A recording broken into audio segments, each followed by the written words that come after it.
Hello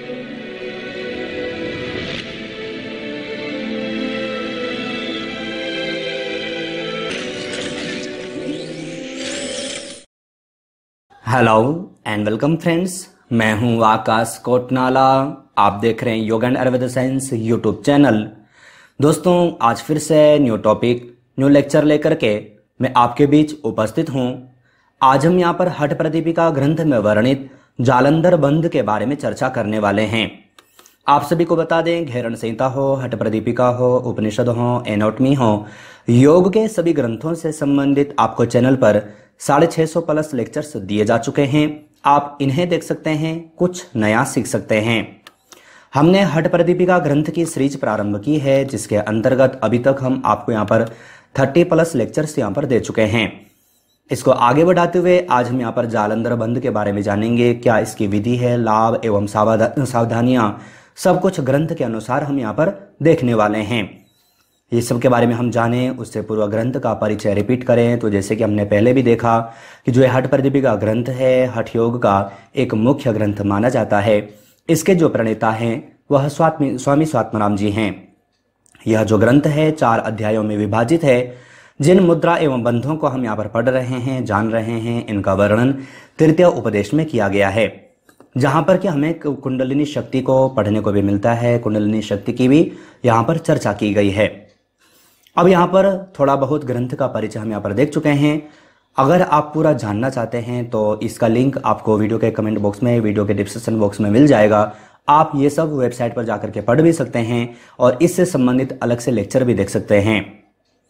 अब हम यहाँ पर अपना जो मुख्य टॉपिक है जालंधर बंध, इसको यहाँ पर देखें। सर्वप्रथम हम यहाँ पर नामकरण देखें, इसे जालंधर बंध क्यों कहा जाता है। तो जैसे कि हमने घेरण संहिता की सीरीज में भी हमने देखा था, वहां पर भी हमने इस विषय के ऊपर चर्चा की थी। तो यहाँ पर आप देखेंगे कि हठ योगी ग्रंथों की मान्यता के अनुसार इस बंध का वर्णन जालंधर नाथ ने किया, इसलिए इसे जालंधर बंध कहा गया है। जिस प्रकार से हम मत्स्येंद्र आसन देखते हैं या फिर गोरक्ष आसन देखते हैं, आदि जो आसन हैं या फिर जो प्राणायाम हैं, उन योगियों के आसन की स्थिति के अनुसार उनका हमें नामकरण वहां पर देखने को मिलता है। उसी प्रकार से ये जो बंध है, कहा जाता है कि जो जालंधर नाथ है यानी कि जो जलंधर नाथ है, उन्होंने इस बंध का वर्णन किया, इसलिए इसे जालंधर बंध भी कहा जाता है। अब यहाँ पर नामकरण आपने देखा, ये एक मान्यता है।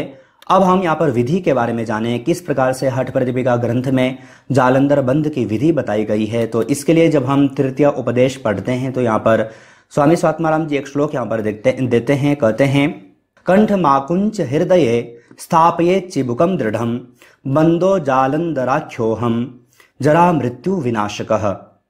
जो श्लोक है पुनः रिपीट कर देता हूं। कंठ माकुंच हृदये स्थापये चिबुकम दृढ़म बंदो जालंधराख्योहम जरा मृत्यु विनाशकः। यह जो बंध है कैसा है, जरा और मृत्यु का विनाश करने वाला है। तो किस प्रकार से करना है, तो देखें, कहा कि कंठ को संकुचित कर हृदय में चिबुक को दृढ़ता पूर्वक लगावें।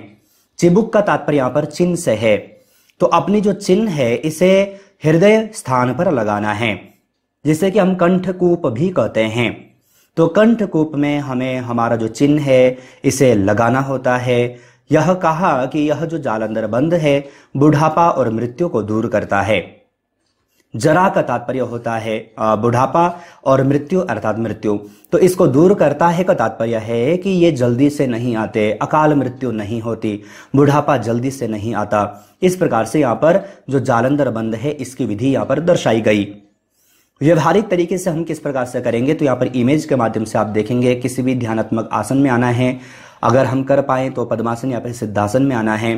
तत्पश्चात हमें दोनों हाथों की हथेलियों से अपने घुटनों को दबाना है, अपने घुटनों पर दोनों हाथों की हथेलियों को रखना है, पूरे शरीर को शिथिल बनाना है।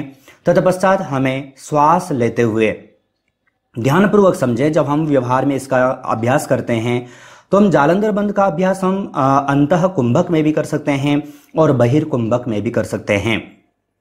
तो यहाँ पर तत्पश्चात हमें क्या करना है कि श्वास लेनी है, श्वास को भरते हुए तत्पश्चात हमारी जो चिन्ह है उसे जो विशुद्धि चक्र है अर्थात जो कंठकूप है वहां पर लगाना है, जिस प्रकार से आप यहाँ पर देख पा रहे होंगे।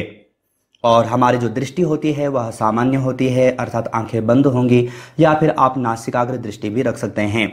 तो इस प्रकार से जो ये अभ्यास है यहाँ पर करना है। जितनी देर हम श्वास को रोके रख सकते हैं, अर्थात बंद लगा सकते हैं, कुंभक लगा सकते हैं, तत्पश्चात जब तक लगा पाए तब तक हमें लगाना है। तत्पश्चात हमें ये जो अभ्यास है अर्थात जो कुंभक है वह छोड़ देना है, पुनः इसी अभ्यास को दोहराते जाना है। तो इस प्रकार से ये जो अभ्यास है यह जालंधर बंध का है।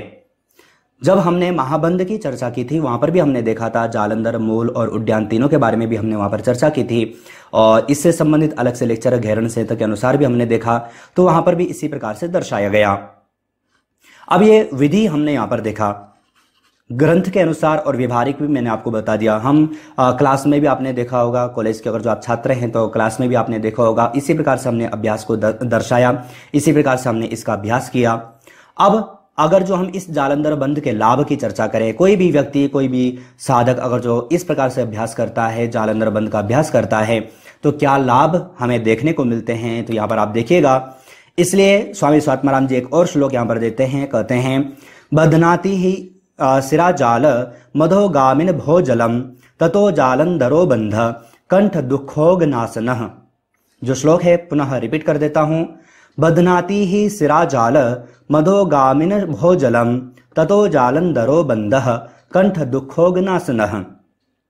कह रहे हैं कि कंठ संबंधी रोगों को नष्ट करने वाला यह जो बंध है नाड़ी समूहों को बांधता है, वह नीचे की ओर जाने वाले सोम रस को रोकता है। जिस प्रकार से हमने खेचरी के अभ्यास के दौरान हमने देखा, नभो मुद्रा के अभ्यास के दौरान हमने देखा, तो वहां पर कहा जाता है कि जो सोम रस है इसका पान किया जाता है खेचरी के दौरान।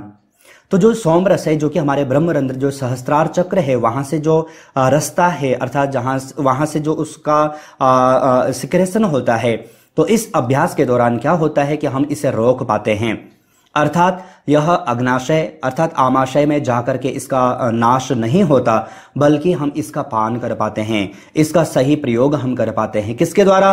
खेचरी मुद्रा के द्वारा, नभो मुद्रा के द्वारा, या फिर जालंधर बंध के द्वारा। तो इस प्रकार से आपको ध्यानपूर्वक यहां पर समझना है।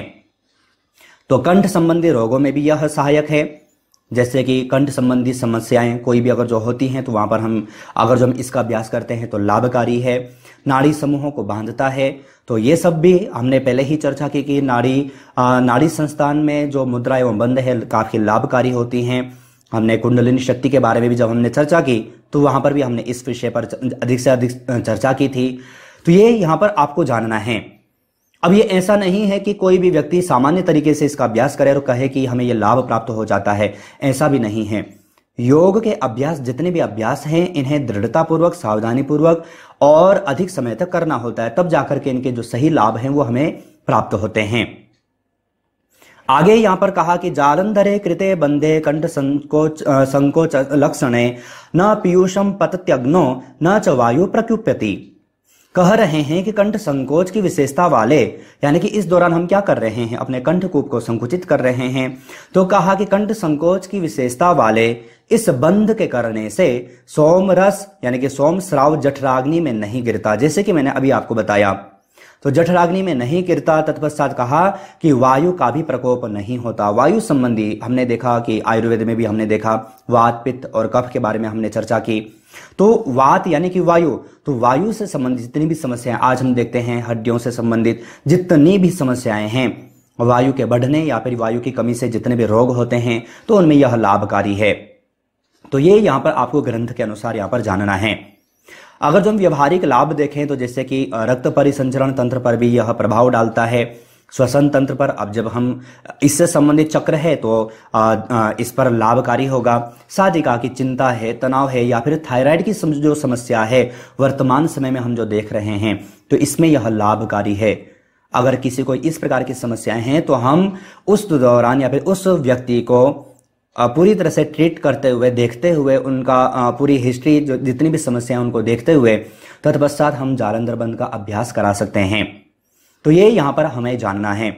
इसके अलावा जैसे कि यह जो बंध है, जालंधर बंध है, विशुद्धि चक्र से संबंधित है, तो विशुद्धि चक्र से संबंधित जितनी भी समस्याएं हैं उन्हें यह दूर करेगा। तत्पश्चात जो विशुद्धि चक्र है इसके जागरण में भी यह लाभकारी होगा। तो ये यहाँ पर जालंधर बंद के लाभ भी हमने यहाँ पर देख लिया, विधि यहाँ पर देख ली, ग्रंथ के अनुसार देख लिया, व्यवहारिक तरीके से यहाँ पर देख लिया। अब ऐसा नहीं कि कोई भी व्यक्ति इसका अभ्यास कर सकता है, कुछ सावधानियां भी हमें प्रत्येक आसन मुद्रा बंद के दौरान बरतनी होती हैं।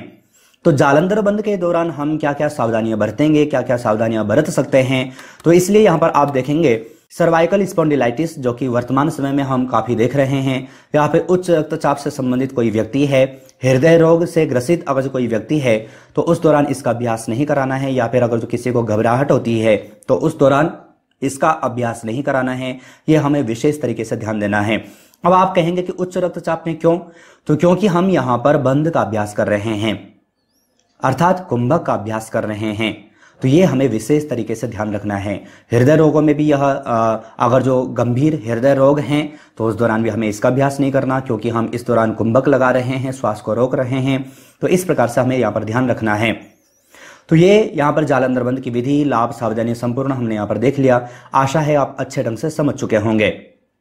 आप सभी जानते हैं लेक्चर के अंदर में कुछ प्रश्न मैं आपको देता हूं, अगर आप चाहें तो इनका सही आंसर वीडियो के कमेंट बॉक्स में भेज सकते हैं। प्रथम प्रश्न आपको दिया गया है, निम्नलिखित में से जालंधर बंद का तात्पर्य किस चक्र से है? मूलाधार, मणिपुर, विशुद्धि या फिर कोई नहीं? तो सही आंसर क्या है आप छांट करके वीडियो के कमेंट बॉक्स में भेजिएगा। दूसरे प्रश्न की ओर चलें। निम्नलिखित में से 25 मुद्रा बंधों का वर्णन प्राप्त होता है? शिव संहिता में, हठ प्रदीपिका में, घेरण संहिता में, कोई नहीं? तो 25 मुद्रा एवं बंधों का वर्णन किस ग्रंथ में किया गया है आपसे पूछा गया है। सही आंसर छांट करके वीडियो के कमेंट बॉक्स में भेजिएगा। तीसरे प्रश्न की ओर चलें। निम्नलिखित में से जालंधर बंद की सावधानियां हैं? उच्च रक्तचाप, हृदय रोग, उपरोक्त सभी, कोई नहीं? तो जालंधर बंद की सावधानियां क्या क्या हैं आपसे पूछा गया है। आप सही आंसर छांट करके वीडियो के कमेंट बॉक्स में भेजिएगा। साथ ही आपको बता दें, जो प्रश्न आप यहां पर देख रहे हैं, इसी प्रकार से प्रश्नोत्तरी सीरीज की चैनल की ओर से 3 ई बुक पब्लिश की जा चुकी हैं। साथ ही योग के स्टोर पर कई सारे टूल्स भी आपको मिल जाते हैं। आप किसी को भी डाउनलोड परचेस करने के लिए आप वीडियो का कमेंट बॉक्स, वीडियो का डिस्क्रिप्शन बॉक्स चेक कर सकते हैं। योग के जितने भी टूल्स हैं आप उन्हें घर बैठे ही मंगवा सकते हैं। नेक्स्ट, चौथे प्रश्न की ओर चले। निम्नलिखित में से जालंधर बंद के लाभ हैं? थायराइड, तनाव, उपरोक्त दोनों, कोई नहीं? तो किन समस्याओं में जालंधर बंद लाभकारी है? आप सही आंसर छांट करके वीडियो के कमेंट बॉक्स में भेजिएगा। आज हमने यहाँ पर हठ प्रदीपिका ग्रंथ के अनुसार जालंधर बंद के बारे में जाना। आशा है लेक्चर आपके लिए यूजफुल रहा हो। अगर यूजफुल था तो वीडियो को लाइक जरूर कीजिएगा। साथ ही आप चैनल पर ज्वाइन बटन पर क्लिक करके चैनल के 3 प्लान में से कोई भी प्लान ले सकते हैं, चैनल से और अधिक जुड़ सकते हैं। इसी प्रकार से अन्य टॉपिक, अन्य लेक्चर के साथ आप सभी से फिर से मुलाकात होगी, लेकिन तब तक आप अपना और अपनी फैमिली का बहुत ख्याल रखिएगा। बाय।